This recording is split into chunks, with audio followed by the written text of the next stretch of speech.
स्वागत है आप सभी का फिर से। हम प्रेरितों के काम पुस्तक का अध्ययन कर रहे हैं और इस वीडियो में हम प्रेरितों के काम उसके 16वें अध्याय का अध्ययन करेंगे। अध्याय 16। फिर वह दिरबे और लूस्त्रा में भी गया और देखो वहाँ तीमुथियुस नाम एक चेला था जो किसी विश्वासी यहूदिनी का पुत्र था, परंतु उसका पिता यूनानी था। वह लूस्त्रा और इकुनियुम के भाइयों में सुनाम था। पौलुस ने चाहा कि यह मेरे साथ चले, और जो यहूदी लोग उन जगहों में थे उनके कारण उसे लेकर उसका खतना किया, क्योंकि वे जानते थे कि उसका पिता यूनानी था। और नगर नगर जाते हुए वे उन विधियों को जो यरूशलेम के प्रेरितों और प्राचीनों ने ठहराई थी मानने के लिए उन्हें पहुंचाते जाते थे। इस प्रकार कलीसिया विश्वास में स्थिर होती गई और गिनती में प्रतिदिन बढ़ती गई, और वे फ्रूगिया और गलीतिया देशों में से होकर गए, और पवित्र आत्मा ने उन्हें एशिया में वचन सुनाने से मना किया, और उन्होंने मूसिया के निकट पहुंचकर बितूनिया में जाना चाहा, परंतु यीशु के आत्मा ने उन्हें जाने न दिया। सो मूसिया से होकर वे त्रोआस में आए, और पौलुस ने रात को एक दर्शन देखा कि एक मकीदुनी पुरुष खड़ा हुआ, उससे विनती करके कहता है कि पार उतरकर मकीदुनिया में आ और हमारी सहायता कर। उसके यह दर्शन देखते ही हमने तुरंत मकीदुनिया जाना चाहा, यह समझकर कि परमेश्वर ने हमें उन्हें सुसमाचार सुनाने के लिए बुलाया है। सो त्रोआस से जहाज खोलकर हम सीधे सुमात्रा के और दूसरे दिन नियापुलिस में आए। वहाँ से हम फिलिप्पी में पहुँचे, जो मकीदुनिया प्रांत का मुख्य नगर और रोमियों की बस्ती है, और हम उस नगर में कुछ दिन तक रहे। सप्त के दिन हम नगर के फाटक के बाहर नदी के किनारे यह समझ कर गए कि वहाँ प्रार्थना करने का स्थान होगा, और बैठकर उन स्त्रियों से जो इकट्ठी हुई थी बातें करने लगे। और लूदिया नाम थुआथिरा नगर की बैंजनी कपड़े बेचने वाली एक भक्त स्त्री सुनती थी, और प्रभु ने उसका मन खोला ताकि पौलुस की बातों पर चित्त लगाए। और जब उसने अपने घराने समेत बपतिस्मा लिया तो उसने विनती की कि यदि तुम मुझे प्रभु की विश्वासिनी समझते हो तो चलकर मेरे घर में रहो, और वह हमें मनाकर ले गई। जब हम प्रार्थना करने की जगह जा रहे थे तो हमें एक दासी मिली जिसमें भावी कहने वाली आत्मा थी, और भावी कहने से अपने स्वामियों के लिए बहुत कुछ कमा लाती थी। वह पौलुस के और हमारे पीछे आकर चिल्लाने लगी कि ये मनुष्य परम प्रधान परमेश्वर के दास हैं, जो हमें उद्धार के मार्ग की कथा सुनाते हैं। वह बहुत दिन तक ऐसा ही करती रही, परंतु पौलुस दुखित हुआ और मुंह फेर कर उस आत्मा से कहा, मैं तुझे यीशु मसीह के नाम से आज्ञा देता हूँ कि उसमें से निकल जा। और वह उसी घड़ी निकल गई। जब उसके स्वामियों ने देखा कि हमारी कमाई की आशा जाती रही, तो पौलुस और सिलास को पकड़कर चौक में प्रधानों के पास खींचकर ले गए, और उन्हें फौजीदारी के हाकिमों के पास ले जाकर कहा, ये लोग जो यहूदी हैं हमारे नगर में बड़ी हलचल मचा रहे हैं और ऐसे व्यवहार बता रहे हैं जिन्हें हम ग्रहण करना या मानना हम रोमियों के लिए ठीक नहीं। तब भीड़ के लोग उनके विरोध में इकट्ठे होकर चढ़ आए, और हाकिमों ने उनके कपड़े फाड़कर उतार डाले और उन्हें बेत मारने की आज्ञा दी, और बहुत बेत लगवाकर उन्हें बंदीगृह में डाला, और दरोगा को आज्ञा दी कि उन्हें चौकसी में रखे। उसने ऐसी आज्ञा पाकर उन्हें भीतर की कोठरी में रखा और उनके पांव काठ में ठोक दिए। आधी रात के लगभग पौलुस और सिलास प्रार्थना करते हुए परमेश्वर के भजन गा रहे थे और बंधुए उनकी सुन रहे थे कि इतना में एकाएक बड़ी भूईडोल हुई, यहाँ तक कि बंदीगृह की नेव हिल गई और तुरंत सब द्वार खुल गए और सबके बंधन खुल पड़े। और दरोगा जाग उठे और बंदीगृह के द्वार खुले देखकर समझा कि बंधुए भाग गए। सो उसने तलवार खींचकर अपने आप को मार डालना चाहा, परंतु पौलुस ने ऊंचे शब्द से पुकार कर कहा, अपने आप को कुछ हानि ना पहुंचा, क्योंकि हम सब यहाँ हैं। तब वह दिया मंगवाकर भीतर लपक गया और कांपता हुआ पौलुस और सिलास के आगे गिरा और उन्हें बाहर लाकर कहा, हे साहिबों, उद्धार पाने के लिए मैं क्या करूं? उन्होंने कहा, प्रभु यीशु मसीह पर विश्वास कर तो तू और तेरा घराना उद्धार पाएगा। और उन्होंने उसको और उसके सारे घर के लोगों को प्रभु का वचन सुनाया। और रात को उस घड़ी उसने उन्हें ले जाकर उनके घाव धोए और उसने अपने सब लोगों समेत तुरंत बपतिस्मा लिया। और उसने उन्हें अपने घर में ले जाकर उनके आगे भोजन रखा और सारे घराने समेत परमेश्वर पर विश्वास करके आनंद किया। जब दिन हुआ तब हाकिमों ने प्यादों के हाथ कहला भेजा कि उन मनुष्यों को छोड़ दो। दरोगा ने ये बातें पौलुस से कह सुनाई कि हाकिमों ने तुम्हारे छोड़ देने की आज्ञा भेज दी है, सो अब निकलकर कुशल से चले जाओ। परंतु पौलुस ने उससे कहा, उन्होंने हमें जो रोमी मनुष्य हैं दोषी ठहराए बिना लोगों के सामने मारा और बंदीगृह में डाला, और अब क्या हमें चुपके से निकाल देते हैं? ऐसा नहीं, परंतु वे आप आकर हमें बाहर ले जाएं।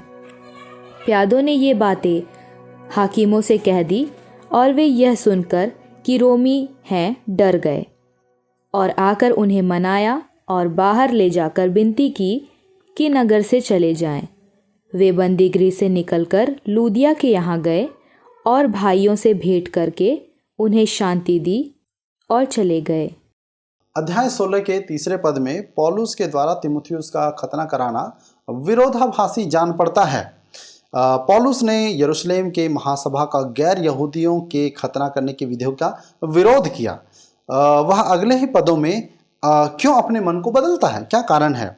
इस चुनौती के प्रति उत्तर वचन में ही है। पौलुस चाहता था कि तीमुथियुस उसके साथ यात्राओं में जाने वाला सहयोगी बने, लेकिन जिन जगहों पर वे अपनी दूसरी मिशनरी यात्रा में जाने वाले थे उनमें यहूदी थे और तीमुथियुस एक साधारण गैर यहूदी नहीं था, वह आधा यहूदी था। तो जबकि यह एक उल्टा सा निर्णय जान पड़ता है, पौलुस ने जो करने का निर्णय लिया वह अभी तक हमने जो सिद्धांत देखा है उसके अनुरूप ही था। बदलाव और अनुकूलन सुसमाचार सुनाने वाले को करना चाहिए और सुसमाचार ग्रहण करने वाले को नहीं, उसकी संस्कृति को नहीं। बदलाव या परिवर्तन या संदर्भीकरण हमेशा ही सुसमाचार सुनाने वाले को करना चाहिए, सुनने और ग्रहण करने वाले को नहीं। क्योंकि पौलुस और तीमुथियुस सबसे पहले यहूदियों को लक्ष्य बना रहे थे, जैसा कि पौलुस की रणनीति थी, और यदि तीमुथियुस का खतना हुआ हो तो वह अधिक ग्रहण योग्य होगा इस सांस्कृतिक संदर्भ में, इसलिए पौलुस ने तीमुथियुस का खतना कराया। इसी प्रकार यदि भारत में आज कोई ऐसा महसूस करे कि परमेश्वर उसे मुसलमानों के बीच सेवकाई के लिए बुलाहट दे रहा है, तो उनके लिए खतना करना शायद एक अच्छा निर्णय हो सकता है, सही निर्णय हो सकता है कि वे अपने लक्षित समुदाय के मध्य अधिक ग्रहण योग्य हों। तीमुथियुस का खतना करना मनुष्य के द्वारा ग्रहण किए जाने के विषय में था, परमेश्वर से मान्यता प्राप्त करने के विषय में नहीं था।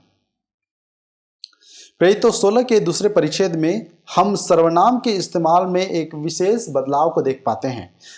पद 10 से सर्वनाम के तृतीय वचन जैसा कि वह, वे, उन से यह बदलकर सर्वनाम एक वचन में हो जाता है, अर्थात हम हो जाता है।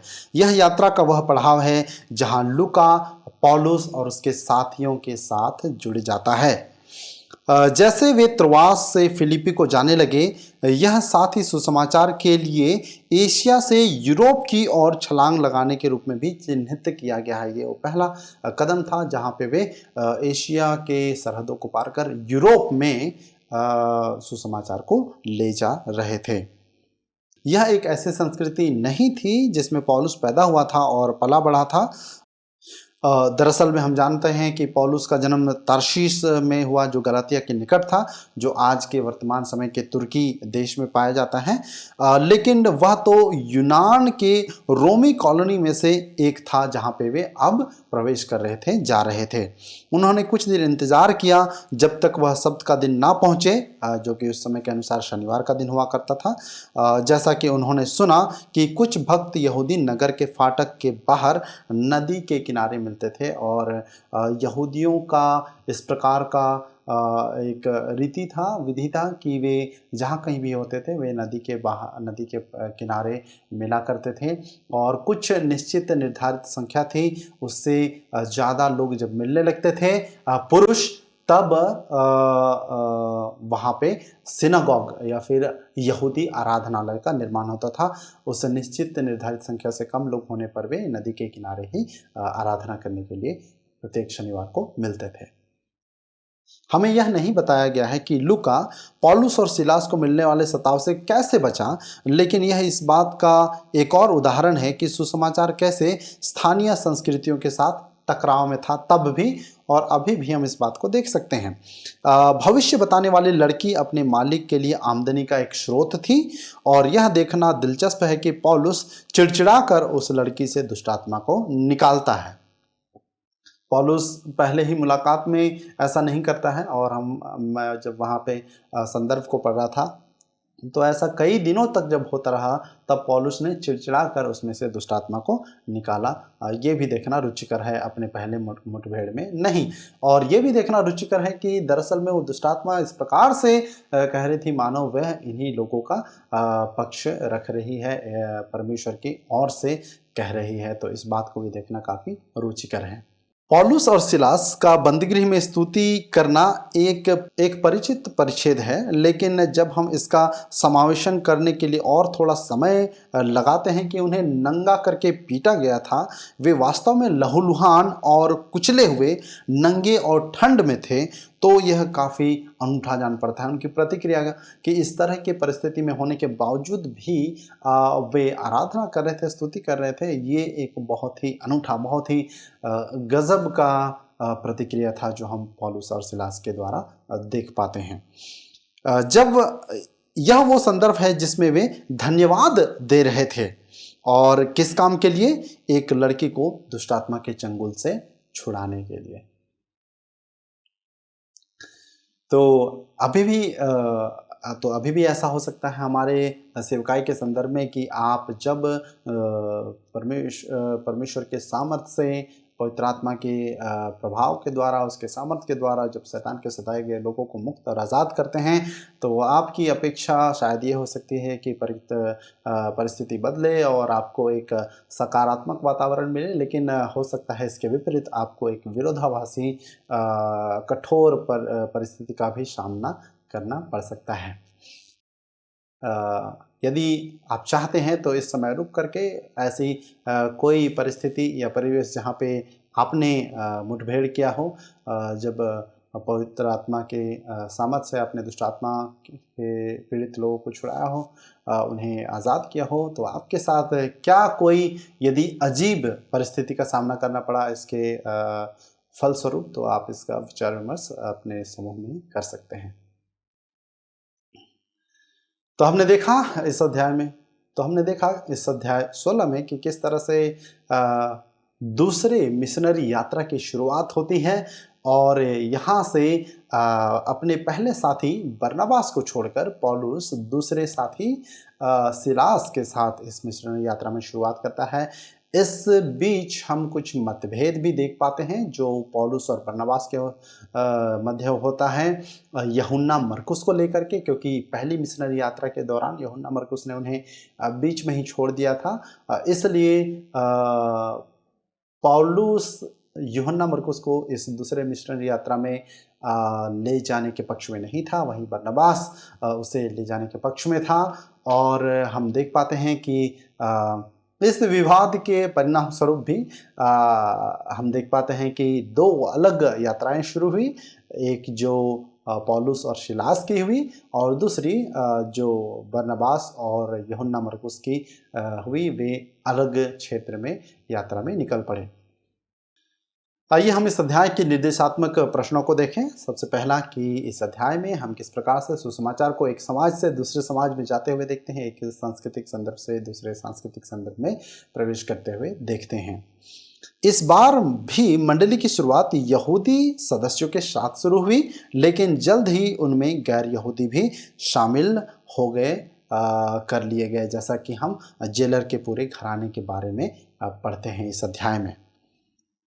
दूसरा सवाल कि हम इस अध्याय में पवित्र आत्मा की अगुवाई और सक्रियता को किस प्रकार से देख पाते हैं।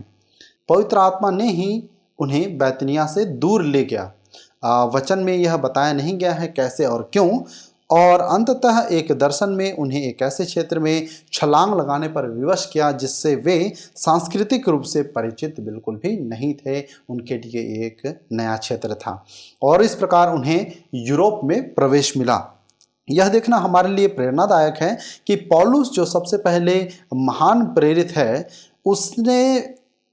उसे भी अंतिम क्षण में सुधार करने की आवश्यकता हुई अपने रणनीति के विषय में, और उसने हमेशा पहली बार में ही परमेश्वर की इच्छा को सही मालूम नहीं किया। तो कई बार जब हम भी रणनीति बनाते हैं और हमें उसमें फेरबदल करने की आवश्यकता होती है, तो हमें शक नहीं करना चाहिए कि क्या हमने पवित्र आत्मा के अगुवाई को सही से सुना या नहीं।